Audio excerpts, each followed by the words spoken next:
Hi everyone, आपका स्वागत है अपने एकेडमी डबल ए में। मैं आपका गोविंद सर। आज हम लोग पढ़ेंगे कक्षा 12 गणित, जिसमें पहला लेसन होगा हम लोगों का संबंध एवं फलन। इसमें हम लोग पूरा स्टार्टिंग से लेकर पहले लेसन से लेकर आखिरी लेसन तक, मतलब रिलेशन से लेकर आपका आव्यूह तक, या कह सकते हैं सेकेंड पार्ट जो होता है अवकलज गुणांक तक, इंटीग्रेशन वगैरह सब कुछ पढ़ेंगे। इसमें कोई भी टॉपिक छोड़ेंगे नहीं। हम लोग आज स्टार्ट करेंगे कक्षा 12 गणित, जिसमें हम लोग कवर करेंगे UP board, UP BORD, UP board, NCERT, NCERT, ICSC और जितने भी इंट्रेंस एग्ज़ाम होते हैं कॉलेज के, क्या होते हैं इंट्रेंस एग्ज़ाम। जैसे इंजीनियरिंग कॉलेज में अगर आप दाखिला लेते हैं तो वहाँ पर भी इस टॉपिक से क्वेश्चन बनता है कक्षा 12 और 11 से। तो हम लोग सभी को क्या करेंगे, देखते हुए चलेंगे। मेन मोटिव हमारा यही तीनों बोर्ड होगा, खास करके स्टेट बोर्ड, यूपी बोर्ड को अलावा कह सकते हैं स्टेट बोर्ड, STET, या स्टेट बोर्ड कोई भी होगा, कोई भी बोर्ड हो, UP board, Bihar board, Chhattisgarh board, कोई भी बोर्ड हो, हम उसके सभी सवालों को रखते हुए चलेंगे। ठीक है, चलिए स्टार्ट करेंगे। सबसे पहले संबंध एवं फलन। बात करते हैं कि संबंध होता क्या है। संबंध का मतलब यदि x, y से संबंध है, x, y से किसी संबंध द्वारा, यदि x, y किसी संबंध द्वारा, x, y किसी संबंध द्वारा r से, किसी संबंध द्वारा r से, या x, y किसी संबंध r द्वारा संबंधित है, x, y किसी संबंध r द्वारा संबंधित हैं, तो इसे XRY, तो इसे क्या लिखेंगे, XRY लिखते हैं। ये तो रहा लिखने का तरीका। जैसे अगर हम पूछेंगे संबंध, संबंध का मतलब होता है रिलेशन। जैसे एक पुत्र का पिता से होता है, माता का पुत्र से होता है, या पिता का पुत्र से होता है, वही संबंध है। किसी न किसी प्रकार से हो सकता है, पति पत्नी हो, भाई बहन हो, क्लासमेट हो, रिश्तेदार हो, कुछ भी हो सकता है, संबंध होगा। जैसे माना ए बराबर क्या मान ले भाई, ए बराबर मान लेते हैं राम, लक्ष्मण,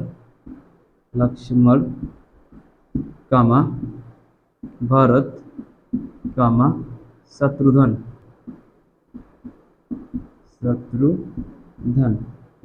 अब ये क्या है, ए बराबर राम, लक्ष्मण, भरत, शत्रुघ्न। ठीक है, फिर यहाँ पर बिलोंग करते हैं, या एक दूसरा रिलेशन लेते हैं जिसमें एक है दशरथ, एक व्यक्ति है दशरथ।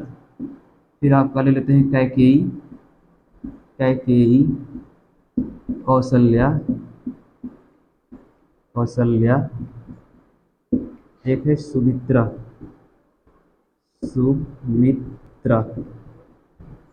ठीक है, ये कुछ नाम दिए गए हैं। अब हम आपसे पूछते हैं कि क्या ए का संबंध बी से है, ए का संबंध बी से है भाई, ए का संबंध बी से है, तो लिखेंगे हाँ। जो राम का संबंध है वो दशरथ से है, दशरथ का संबंध लक्ष्मण से है, दशरथ का संबंध भरत से है, दशरथ का संबंध शत्रुघ्न से। यानी हम लिख सकते हैं, क्या लिख सकते हैं कि x इक्वल, नीचे नहीं दिख रहा होगा देखिएगा, x बराबर अगर हम मान लें कि दशरथ, तो y बराबर राम होगा, या y बराबर लक्ष्मण होगा, या y बराबर क्या होगा, भरत होगा, या y बराबर शत्रुघ्न होगा। तो हम लिख सकते हैं ऐसे, क्या लिख सकते हैं देखिएगा। अगर इसे हम रिलेशन वाइज दिखाना हो तो हम लिख सकते हैं क्या, x यानी दशरथ r यानी रिलेशन, फिर क्या लिखेंगे राम, यानी दशरथ का राम से क्या है संबंध है, यह इनके क्या है पिता है, दशरथ क्या है उनके पिता है। कुछ इस प्रकार से संबंध आपको प्रदर्शित किया जा सकता है। चलिए कुछ और परिभाषाएं देखते हैं। जैसे क्वेश्चन बनता है, ये तो रहा एकदम सिंपल सा फंडा, कह रहा है कि यदि x, y किसी संबंध r द्वारा संबंधित है तो उसे लिखेंगे कैसे। अगर कोई दो व्यक्ति हैं और उन दोनों व्यक्तियों में कोई ना कोई संबंध है, कक्षा 12 में पहला ही लेसन है रिलेशन एंड फंक्शन, यानी संबंध एवं फलन। तो संबंध से क्वेश्चन बनता है कि लिखेंगे कैसे। जैसे दो व्यक्ति हैं, ए कामा बी है, ए कामा बी से कोई ना कोई संबंध है, ए बी की पत्नी है या भाई है, बहन है, पिता है, पुत्र है, कुछ भी है, तो उसे लिखने का जो तरीका होगा एक्स आर वाई। ठीक है। जैसे एक प्रश्न और आपके सामने हम रखते हैं, चलिए हटाएं इसे, ये थोड़ा छोटा सा एग्जाम्पल देखिएगा। जैसे प्रश्न बनता कैसे है, यहाँ से जो संबंध फलन होता है ये तो लिखने का हमारा तरीका रहा।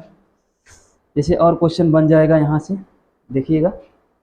जैसे कह दे कि दिया गया जो संबंध है यह स्वतुल्य है कि नहीं है, कुछ चीज़ें हैं जो बेसिक कॉन्सेप्ट है आपका। जैसे हम कह देंगे कि ए बराबर 1 2 3 4 5, बी बराबर 2 4 6 8 10। अब ए और बी में संबंध है या नहीं है, तो ए के कुछ अवयव बी में हैं और बी के कुछ अवयव ए में हैं, अर्थात कहीं कहीं पर हम दिखा सकते हैं कि ए जो है रिलेशन है किससे, बी से। जैसे अगर ए बराबर हम कितना रखें, 2 रखें, 4 रखें, ठीक, तो बी बराबर भी क्या है, 2 है और 4 है। मतलब कहीं ना कहीं ऐसा संबंध है जहाँ पर ए और बी क्या है, आपस में संबंधित है, यानी ए और बी का आपस में क्या है, कोई ना कोई रिलेशन है। लेकिन कहीं ना कहीं ऐसा संबंध भी है जहाँ पर 1R2 है, क्या यहाँ पर रिलेशन है, नहीं। फिर यहाँ पर 3R4 है, क्या यहाँ पर रिलेशन है, नहीं। फिर यहाँ पर अगर हम बात करें 5R4 है, क्या यहाँ पर रिलेशन है, नहीं। कुछ ऐसे संबंध है जहाँ पर इनके बीच कोई रिलेशन है, वो संख्या अलग है या संख्या अलग है। लेकिन यहीं पर कुछ ऐसे संबंध है, जैसे 2R2 है, ए में भी 2 है और बी में भी 2 है। जैसे 4R4 है, यानी यहाँ पर भी संबंध है, यहाँ पर भी क्या है, संबंध है। जब दोनों ही पदों में यानी समुच्चय ए और समुच्चय बी में आपस में क्या है, संबंध है, तो उनको हम कुछ इस प्रकार से लिख सकते हैं। उम्मीद करते हैं चीज़ें आपको समझ में आई होंगी।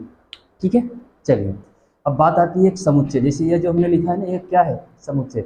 अगर हम आपसे पूछ दें कि समुच्चय कहते किसे हैं, समुच्चय किसे कहते हैं भाई, तो हम जानते हैं कि कभी भी किन्हीं वस्तुओं या पदों के सुपरिभाषित संग्रह को, कोई वस्तु है या कुछ पद है, उन पदों को अगर आप डिफाइन कर सकते हैं, सुपरिभाषित कर सकते हैं, और उन सभी पदों का एक ग्रुप होगा, समूह होगा, उसे हम लोग क्या बोलेंगे, समुच्चय बोलेंगे। जैसे अगर आपसे कोई पूछ दे कि समुच्चय किसे कहते हैं, हालांकि ये तो कक्षा 12 का क्लास हम लोग ले रहे हैं, लेकिन जो समुच्चय वाला शब्द है ठीक उसका संबंध आपके इसी लेसन से है।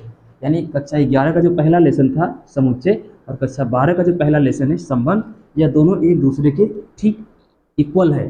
ठीक है, थोड़ी बहुत समानताएं मिलेंगी और यह दोनों लेसन एक दूसरे के ऊपर डिपेंड है। जैसे हम थोड़ा सा चर्चा कर लेते हैं पिछली क्लास का, फिर हम लोग आएंगे अपने इसी पॉइंट पे। जैसे कह देंगे कि समुच्चय कहते किसे हैं, सेट किसे कहते हैं, तो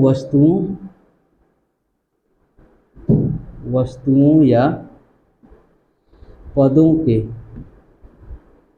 सुपरिभाषित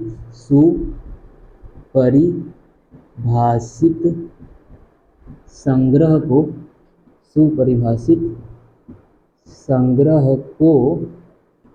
संग्रह को क्या कहते हैं, समुच्चय। सुपरिभाषित संग्रह को क्या कहते हैं भाई, समुच्चय कहते हैं। ओके, समुच्चय कहते हैं। ठीक, अगर कोई आपसे पूछे कि सेट किसे कहते हैं, सेट यानी समुच्चय। समुच्चय होगा कि वस्तुओं या पदों के सुपरिभाषित संग्रह को ही क्या कहते हैं, समुच्चय कहते हैं। एक शब्द और आता है, जैसे आप यहाँ पर संबंध का तो मतलब जानते हैं कि कोई ना कोई रिलेशन होगा, ए और बी यानी दो पदों के बीच के रिलेशन को ही या संबंधों को ही या जुड़ाव को ही दो वस्तुओं या पदों के बीच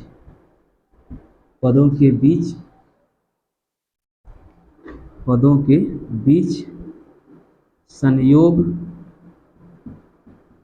या जुड़ाव या संबंध,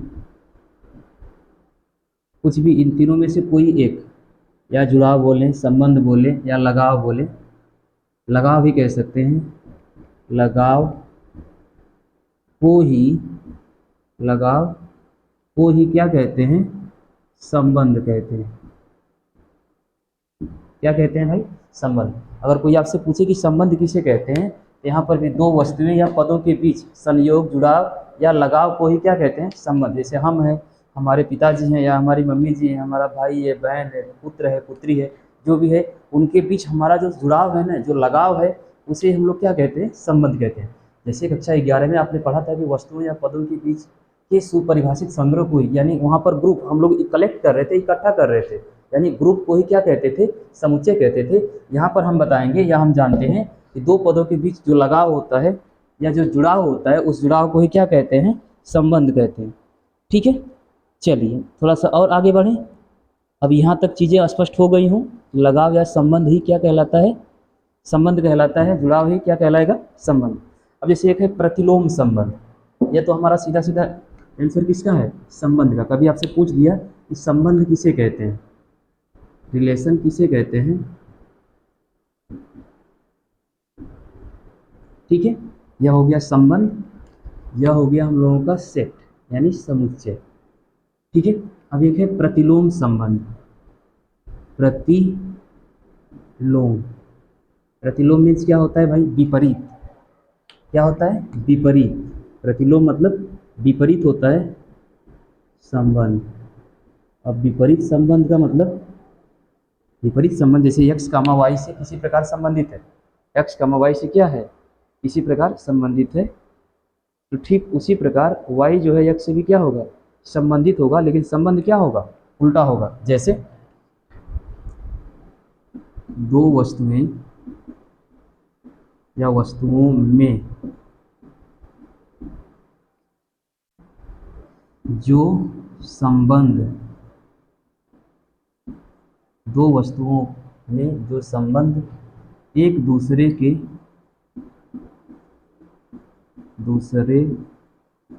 को,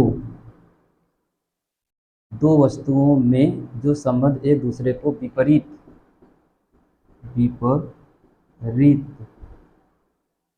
तरीके से व्यक्त करते हैं, दो वस्तुओं में जो संबंध एक दूसरे को विपरीत तरीके से या विपरीत, दो वस्तुओं में जो संबंध एक दूसरे के विपरीत होते हैं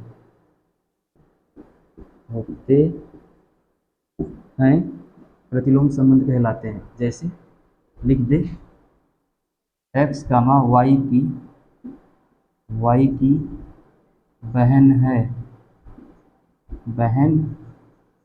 है, हम इसे लिख सकते हैं, क्या लिख सकते हैं?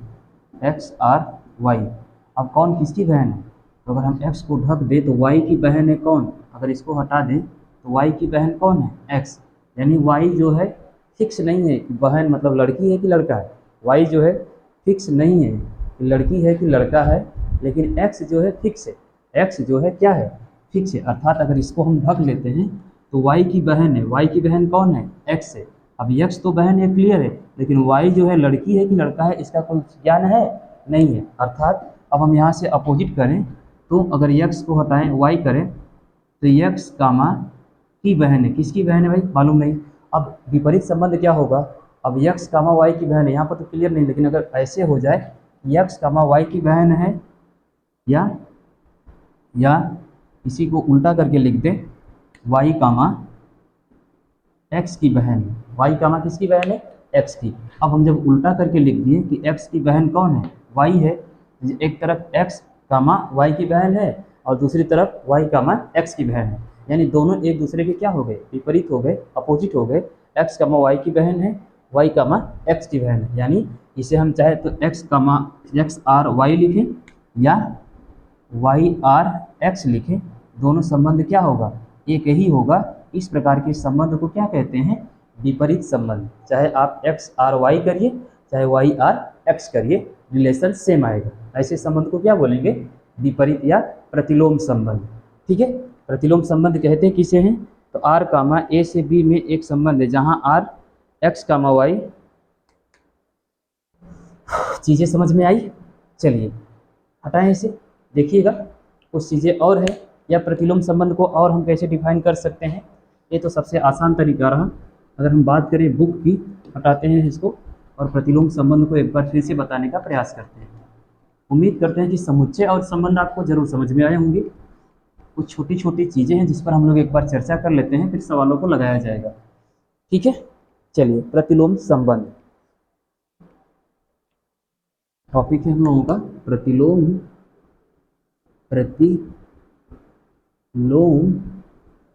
संबंध। ठीक है, प्रतिलोम संबंध किसे कहते हैं? प्रतिलोम का मतलब ही होता है विपरीत, अपोजिट। ठीक है, आर कामा वाई से, चलिए देखिएगा लिखेंगे कैसे। देखिए लिखेंगे आर कामा ए से बी, आर कामा ए से बी में, ए से बी में एक संबंध, आर कामा ए से बी में एक संबंध है। ए से बी में क्या है? एक संबंध है जहां R equal set X comma Y such that X belong A comma Y belong B. X का ए से संबंध है, वाई का बी से संबंध है। Okay, X comma Y such that X belong A comma Y belong B. तो R, तो संबंध आर का प्रतिलोम संबंध, तो संबंध आर का, तो संबंध आर का प्रतिलोम संबंध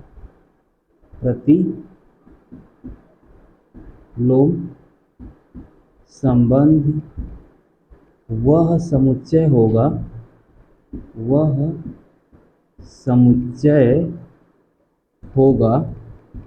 जो वह समुच्चय होगा जिसमें या जो आर के प्रत्येक, जो आर के पहले वाले, जो आर के प्रत्येक अवयव को परस्पर बदलने पर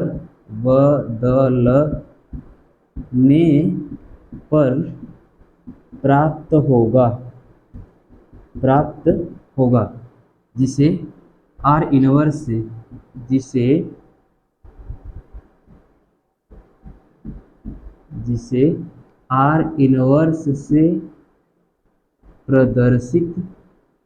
प्रदर्शित या निरूपित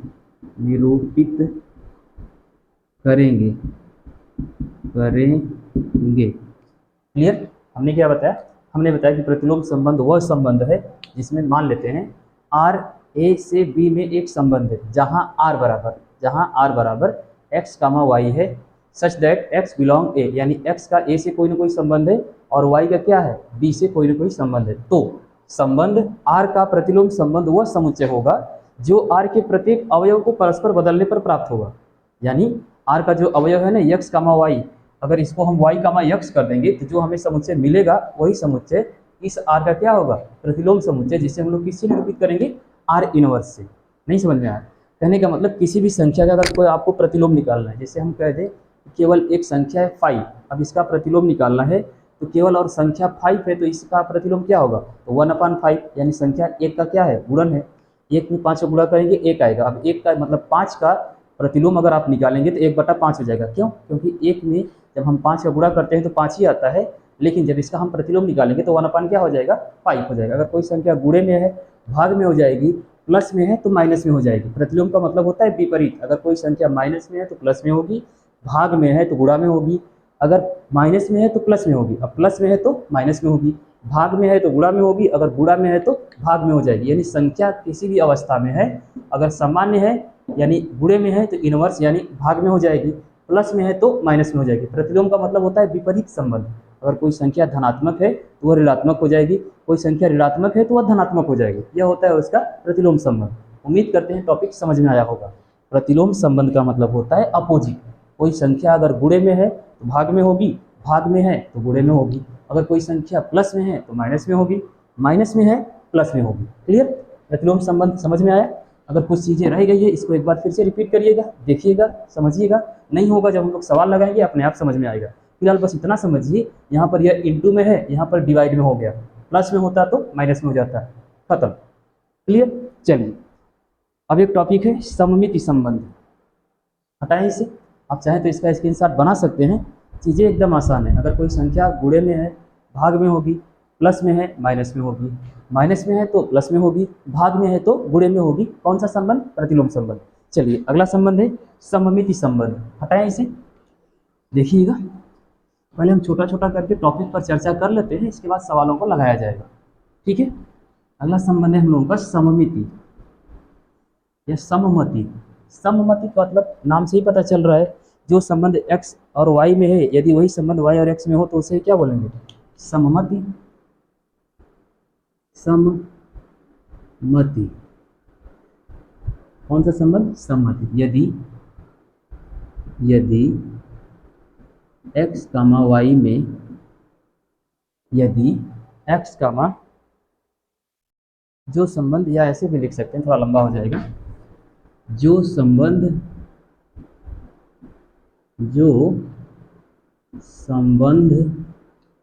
x, y में है वही संबंध अगर वही संबंध y, x में हो तो इसे सममित,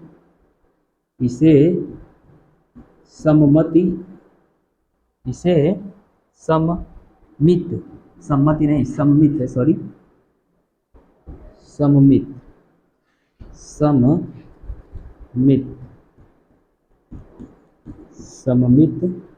संबंध कहते हैं। कौन सा संबंध कहते हैं? सममिति संबंध। कह रहा है कि जो संबंध x, y में है वही संबंध y, x में हो तो इसे क्या बोलेंगे? सममिति संबंध। जैसे अगर हम बात करें, मान लेते हैं कोई संख्या है, जैसे 2, 2r 4 है, 2r क्या है? 4 है। अब 2 का 4 में उसी प्रकार संबंध है जिस प्रकार 4 का किससे संबंध है? 2 से। कहने का मतलब अगर हम कह सकते हैं यहाँ पर 2 जो है 4 का क्या है? गुणनखंड है। सॉरी, 2 का गुणनखंड क्या है? 4, यानी 4 का गुणनखंड क्या है? 2, यानी 2 का पहाड़ा पढ़ेंगे तो 4 आएगा। ठीक उसी प्रकार 4 का गुणनखंड क्या है? 2 है, यानी 2 से r जिस प्रकार यहाँ से संबंधित है, ठीक उसी प्रकार 4 से 2 भी क्या है? इसी प्रकार संबंधित है। कह सकते हैं x, r, y से जिस प्रकार संबंध है वही संबंध y, x से है। और इस प्रकार के संबंध को क्या बोलते हैं? इस प्रकार के संबंध को सममिति। क्या कहते हैं? सममिति संबंध। जिस प्रकार 2 से 4 का संबंध है उसी प्रकार 4 से 2 का संबंध है, या जिस प्रकार x से y का संबंध है उसी प्रकार y से r का संबंध है। या और डिफाइन करना चाहें तो इसे हम ऐसे भी लिख सकते हैं, a और b बराबर b और a। समझने के लिए आप कुछ भी यूज कर सकते हैं। इस प्रकार a से b का संबंध है उसी प्रकार b से a का जो संबंध होगा उसे क्या बोलेंगे? सममिति संबंध। क्लियर? चलिए आगे बढ़े। अगला है स्वतुल्य संबंध। स्वतुल्य संबंध क्या होता है भाई? यहाँ पर एक चीज़ बार बार रिपीट हो रही है, समुच्चय। समुच्चय को हमने बताया कि वस्तुओं या पदों का सुपरिभाषित संग्रह। वस्तुओं या पदों के सुपरिभाषित संग्रह को ही क्या कहते हैं? समुच्चय कहते हैं। अवयव, समुच्चय के अंदर पाए जाने वाले जो सदस्य होते हैं, मान लेते हैं कोई समुच्चय ए है और ए के अंदर जो भी ये अवयव हैं, मतलब जो सदस्य पाए जा रहे हैं, इन्हीं सदस्यों को हम लोग क्या बोलते हैं? अवयव। जैसे 1 है, 2 है, 3 है, 4 है, 5 है। अब समुच्चय क्या है? ए एक सेट है जिसमें 1, 2, 3, 4, 5 क्या है? सदस्य है। अब सदस्य के प्रत्येक मेंबर को, जैसे 1 हो गया, 3 हो गया, 5 हो गया, 2 हो गया, 4 हो गया, ये लोग क्या है? उसके सदस्य हैं। और इन सदस्य को ही क्या कहते हैं? अवयव कहते हैं। क्या कहते हैं? अवयव। ठीक है, चलिए अब लोग हम बात कर रहे हैं किसकी? अगला समुच्चय ले लेते हैं, सॉरी समुच्चय करें, अगला संबंध। अगला है, तो हो गया हम लोगों का सममिति। अगला है स्वतुल्य। स्वतुल्य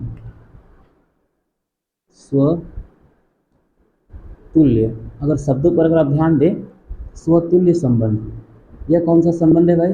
स्वतुल्य संबंध। स्वतुल्य संबंध क्या होता है देखिएगा, समुच्चय ए पर संबंध आर इस प्रकार है कि ए के प्रत्येक अवयव स्वयं से आर द्वारा संबंधित है। समुच्चय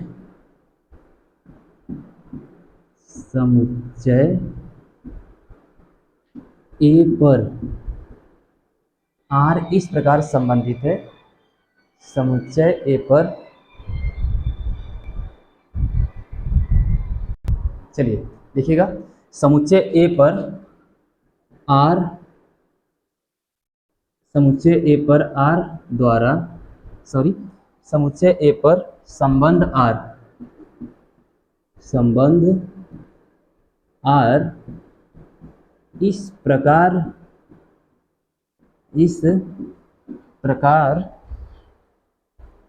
हो कि, इस प्रकार हो कि ए का प्रत्येक अवयव, ए का प्रत्येक अवयव, ए का प्रत्येक अवयव स्वयं से आर द्वारा संबंधित हो, या आर द्वारा, हाँ, संबंधित हो, ऐसे संबंध को स्वतुल्य संबंध कहते हैं। मतलब समुच्चय ए पर संबंध आर इस प्रकार है कि ए के प्रत्येक अवयव स्वयं से ही आर द्वारा संबंधित है। मतलब मान लेते हैं कोई समुच्चय ए है और इसमें कुछ हैं, ए है, बी है, सी है, डी है, और इसका खुद से ही कोई न कोई संबंध है, ए इंटू ए है। अब ए इंटू ए है तो क्या लिखेंगे, एक बार ए कामा ए कामा बी, या ऐसे भी कर सकते हैं बी कामा बी, सी कामा सी, डी कामा डी। बहुत लंबा जाएगा, समझने के लिए इतना ही काफ़ी है। ए का ए से, बी का बी से, सी का सी से, डी से, डी का डी से, यानी ए का खुद ए से ही क्या है, एक संबंध है। यानी ए और ए का खुद ए से क्या है भाई, संबंध है। इस प्रकार के संबंध को क्या बोलेंगे, स्वतुल्य संबंध। ए का ए से ही जो संबंध होता है, मतलब खुद एक समुच्चय हो और उसी समुच्चय का खुद के समुच्चय से कोई ना कोई क्या होता है, संबंध होता है, ऐसे संबंध को क्या बोलेंगे, स्वतुल्य संबंध। ठीक है, तो उम्मीद करते हैं कि आज की जो हमारी इंट्रो क्लास रही आपको समझ में आई होगी। मिलेंगे अगली क्लास में कुछ और फैक्ट और कुछ नियम के साथ, तब तक के लिए धन्यवाद।